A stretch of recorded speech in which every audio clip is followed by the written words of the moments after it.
Well, today is part 2 in our development of a biblical definition of manhood. But before we begin, I want you to look in your notes because I've attached 2 handouts in addition to your notes here today.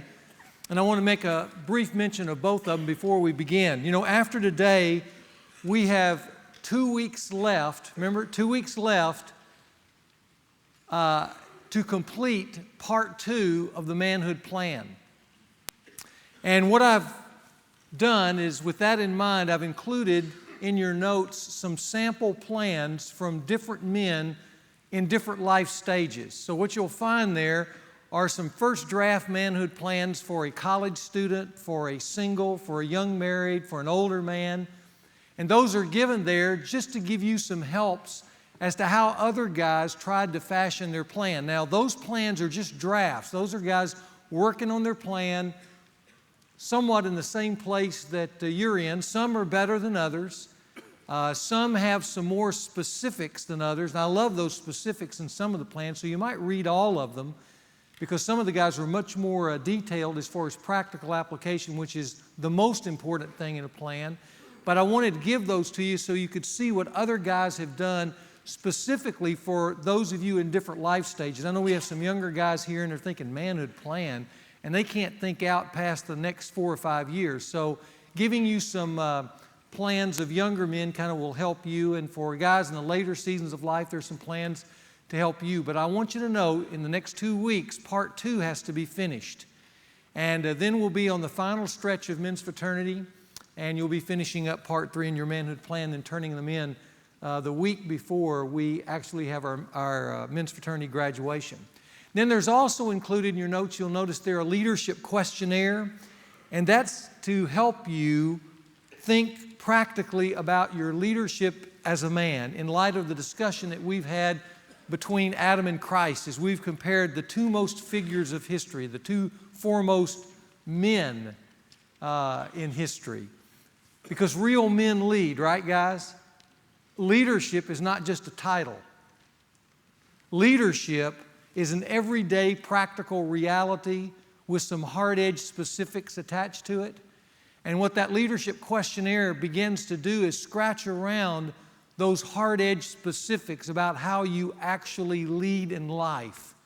And so you have a questionnaire to kind of rate yourself, to kind of get a picture on a radar screen of where you are right now in your leadership style. We're not talking about natural-born leaders now. We're just talking about men who are willing to assume the spiritual and social responsibilities that we've been talking about here in men's fraternity. So those hopefully will be helpful to you in moving forward in your quest for authentic manhood.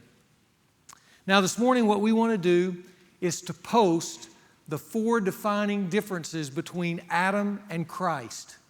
And we want to post those 4 defining differences so I can fulfill a promise that I made to you at the beginning of the year, and that is that you would have a succinct and hopefully compelling definition of manhood. But first, it reminds me of another sign that was posted, this one at a golf course. And the sign was entitled, "The 10 Rules of Success." Unfortunately, this sign was supposed to be posted by the first tee, but instead it was left in the men's bathroom next to the urinals. And so as guys went to the bathroom, they read the 10 rules of success. Here's what it said. Rule number 1, quiet please while others are trying to go. Rule number 2, back straight, knees bent, feet shoulder width apart. Rule number 3, form a loose grip. Rule number 4, keep your head down. Rule number 5, avoid a quick backswing. Rule number 6, stay out of the water. Rule number 7, be mindful of those around you so as not to hit anyone. Rule number 8, if you're taking too long, let others ahead of you. Rule number 9, don't stand directly in front of another person. And then finally, rule number 10, don't take extra strokes.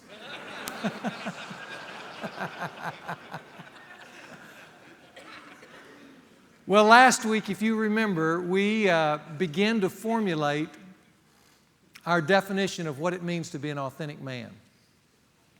And it gave me a flashback to years ago. This was a long time ago when men's fraternity was first being birthed here at the church, and there was just a small group of men in a room, and I asked the question, what is a man? And I was looking for an answer, and we really couldn't come up with anything that was satisfying. We formed little small groups and tried to, in our small workstations, craft a definition, and even after all of that, there was nothing that I think really was exciting to us.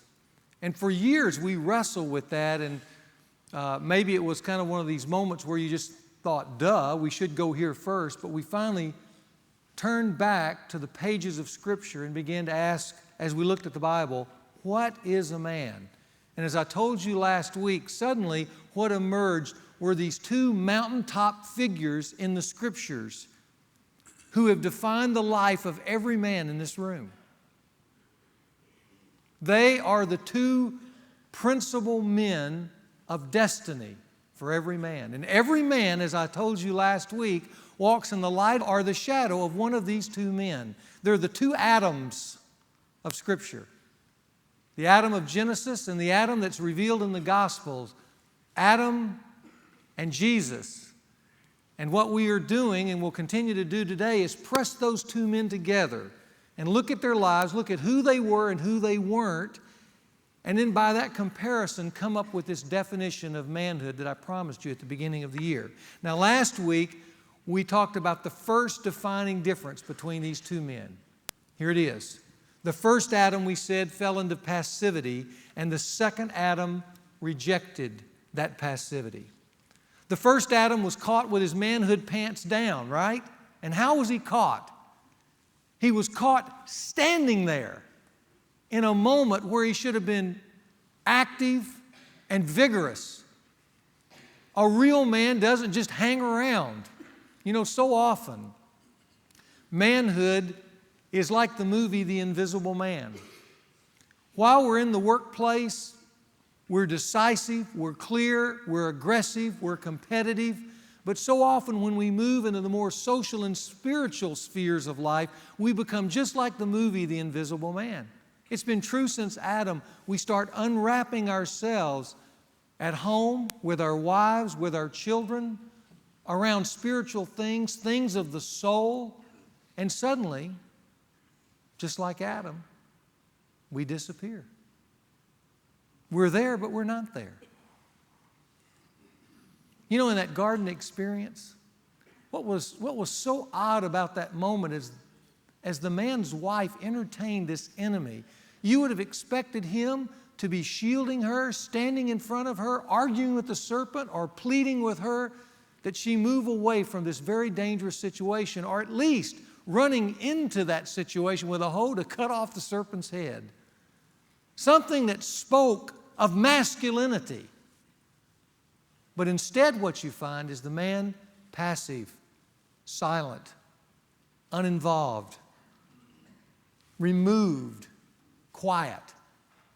Everything that's anti-masculine in that moment, Adam smelled of. He became the invisible man.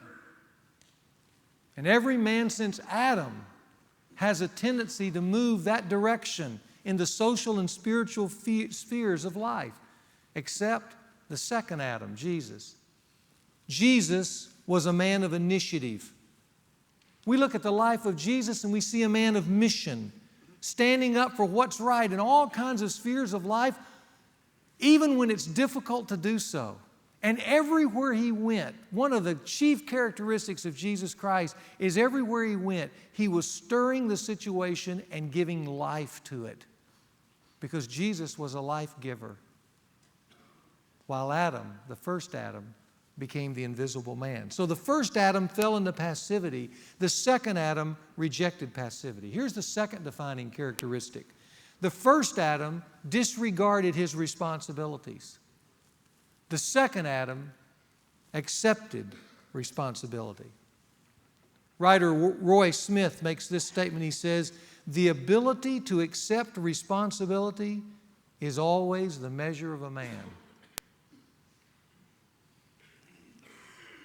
And we saw in that garden experience, the first man falls short of the three specific responsibilities that he was given.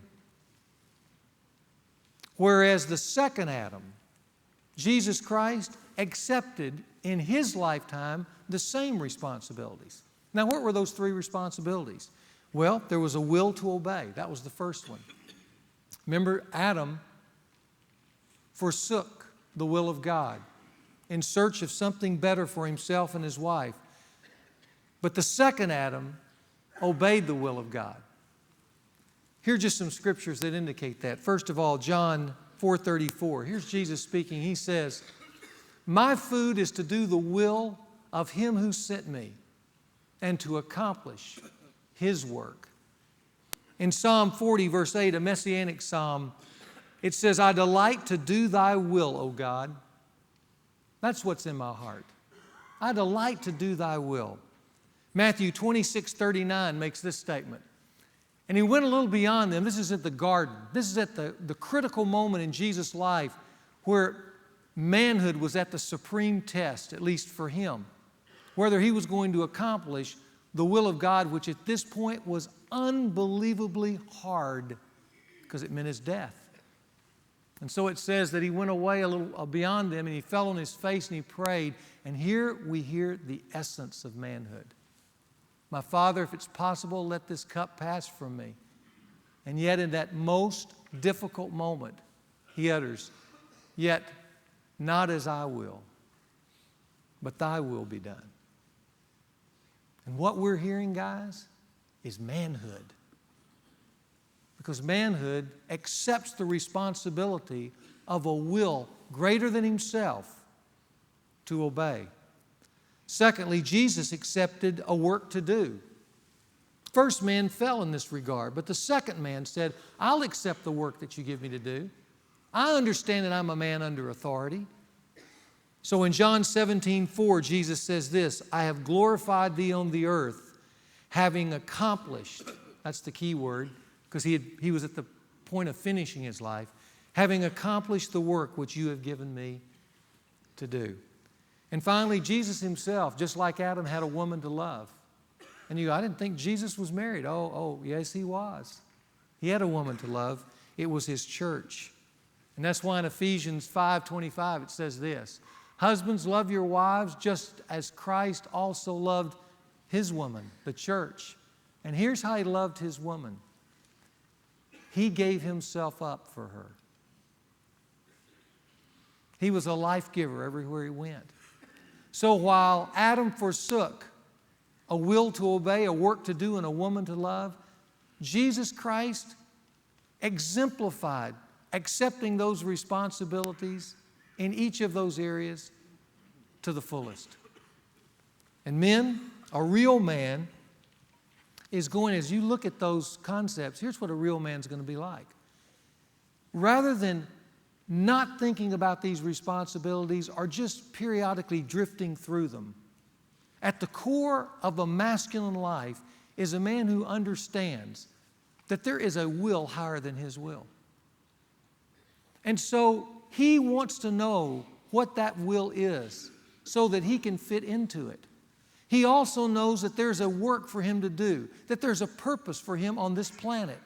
And so he is aggressive to find that work for himself. It's not just his vocation. It's an overall lifestyle. It's a cause, if you will. And he will not rest as a man until he finds his cause. And then when the woman comes into his life, and for your younger guys, it might just be a girlfriend orbiting around you. Or it might be a wife of 40 years.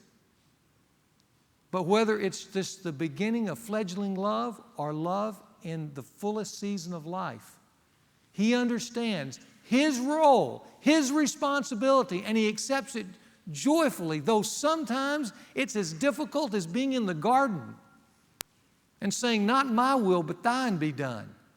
He understands that he is called to love and care for this woman, not use her, not abuse her, not take advantage of her, but to love her with his life. And he gives himself to that. And in the essence of that, of accepting those responsibilities, he moves towards the light of the second Adam, Jesus Christ. And that's what gives his life meaning and a sense of satisfaction, even when it's hard. But like John F. Kennedy said years ago, we choose to go to the moon not because it's easy, but because it's hard. And you know what? We choose to be the second Adam not because it's easy, but because it's hard. And another word for hard is noble, honorable, righteous. That's why we choose to accept responsibility. Now, even having said that, let's just ask some questions. And I say this because I think it's important just to look at our culture just for a moment. But let's ask the question, what causes a man to accept social and spiritual responsibility? Can I give you just 4 statements that I think are missing really in America in some ways today? But here's what they are.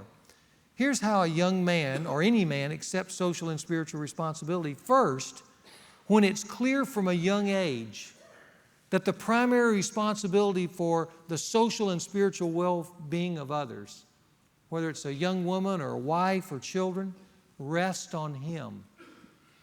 And I say that because that's part of what's missing today. Here's this young guy growing up in the inner city or the suburbs or the country. And who comes along in his life and tells him what I just told you? Son, you have a will to obey. You have a work to do. And one day, son, you're going to have a woman to love and care for, and it's your responsibility. Let's talk about it. When that is missing in a young man's life, he grows up with a giant vacuum, and he listens to the siren songs of the world. He begins to think, no, my thing is just to kind of hang out, enjoy, do what I want. And when I hook up with a woman, oftentimes, she's supposed to take care of me. Rather than me being the life giver, I'm the one that grabs this umbilical cord from my family that's been sucking life out of my family, and now I plug it into her to suck the life out of her. Because people are here to give me life. Because nobody told me it's the opposite. And see, a young man needs to feel kind of the flat blade of that scepter on his shoulders, knighting him, saying, son, when you grow up, your role as a man is to care for others and to give life to others. You have a will to obey bigger than yourself. There's an eternal adventure that you're on. Don't take it lightly, but enjoy it because there's glory ahead if you're willing to accept it. He needs to be taught that at a young age. Secondly, when he's been trained from an early age by the men in his life to recognize and assume these responsibilities. Can't just be told, he has to be trained. Third, when he is honored, especially by other men, for accepting these responsibilities. You know, we laughed when we gave Asa up here that little card for Valentine's. And he took it, and hopefully he'll give it to his wife this Friday for Valentine's. But let me tell you, one of the things we need to be doing in another kind of way is doing things like that for each other, encouraging. Don't forget Valentine's. Don't do something special. Get some flowers. Write a poem. Write a love note. Leave something on the pillow that morning. And you say, that's kind of corny. No, it isn't. It isn't corny at all. It'll light up the life of your wife. And then we can bump chest and high five and go, way to go, that's being a man. And you know what? You'll reap the rewards for that. You will. But we need to be cheered in those kind of arenas for one another. You know, it's good for an older man just to grab a younger man he's been watching who's out working with his kids, playing out in the front yard, and just come up and go put his hand on his shoulder and say, you know, I've been watching the way you work with your boys there. You're doing good. Men need encouragement in these areas to assume these responsibilities and realize they're not onerous burdens. They're part of what it means to be a man. And cheering for one another encourages us to stay in the fight.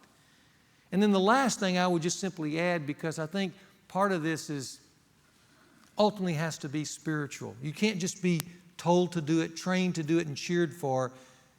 There has to come a moment for most men where they're spiritually transformed in the heart, as we talked about last semester, by Jesus Christ, to desire these responsibilities because you know in the end they honor God. Really, these responsibilities are from God Himself. So the first Adam, he caved into passivity. The second Adam rejected passivity. The first Adam abandoned his post and decided, no, I'm not going to take or disregarded his responsibilities. The second Adam accepted responsibilities. Here's the third defining difference. The first Adam abandoned his post of leadership. The second Adam chose to lead courageously. Men were created to lead, but it takes courage, guys. Jesus led where Adam didn't. In fact, Jesus led in 3 specific areas. Jesus set direction all through His life. You know, one of the clarion calls of Jesus was, "Follow me." Now, we think of that as the Lord of life leading His disciples, but you know, it's also a call of a man.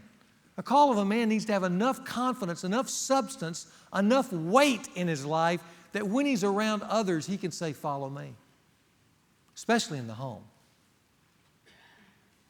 But to do that, there has to be some weight there, some substance. Follow me. Jesus set direction. He also provided protection to those around Him. He said, "I am the good shepherd, and I lay down my life for my sheep." He also made provision. He says, "I have come that you might have life and have it abundantly." Now, you see those 3 things? Did you know you could go to Ephesians 5 where it talks about a man's relationship with his wife and you would see those same 3 things? Ephesians 5 says that the man is the head of the wife. That means he needs to have enough noble substance that he can look at his wife in difficult moments or the good times and say, "Follow me." That's what we need to be doing. I need to encourage you. You need to satisfy all these desires that are not being held in this moment. You have it all. The Scripture says, Ephesians 5, man should, Jesus chose His wife in such a way that her should know in the flesh that wrinkle and temptation or sin or anything should belong anyways. Because that's protection. Your grace so dishonorable you can saw in guard your life of Eden and to leading courage. Adam did there to his wife. It allowed her to be trained because he did for protection. And getting up and investing yourself in a directed way close to family is going to be to say, "You know this woman healing." And then finally, Ephesians tells us that you are to take provision for your life. It says there in Ephesians, feelings are any husband nourished in order to and things. You know, his wife. Waldo Emerson made this statement. Have you felt those responsibilities of your principles? Have you personally come to a moment? I want you to know nothing can bring a man to deepest satisfaction. A lot of times, the trend of a wedding here. But by the time that not he had the preparation of an assembly. We nourish and cherish your wife. He's can there at that point. It's good for a moment, but then it leaves empty. I'm going to start. And just what a short saying time to not truly satisfied. And for man, maybe many in this passage of leadership today, that's the lead. And it's largely this world is defining different the first. The great reward. The second act that they're supposed to lead reward. There's a difference between to improve Adam was not set they didn't lie up promise and him again. He thought then force just a moment he was going to beat God best him. Guys, okay, you will never, but I will never beat what are you willing to have those responsibilities. God had 2 live guys 4 years ago. They were focused on him and get it. And this message, but this verse down here, No, they were just kind of hanging around. We started talking, and one of the guys looked at me and said, "You know what you talked about today? I have since never discovered that I was supposed to be responsible for something my wife better than what God already wants to give us." And that's what it says in Proverbs. Today, there's this generation will be guys, you know, they may try to get it because nobody gave it. And so they didn't receive it, and not only did they not receive it, but they certainly didn't receive it as a noble cause, as part of my masculine destiny. But a real man accepts responsibility. And a real man then chooses with that to lead courageously in this regard. So, men were created to lead. And then lastly, to be a courageous leader, every man's got to master one obstacle in his life. If you're going to be a leader, there's an obstacle you've got to overcome. Everybody look up at me. This is enemy number one of men. It's your feelings. Write it down. Feelings.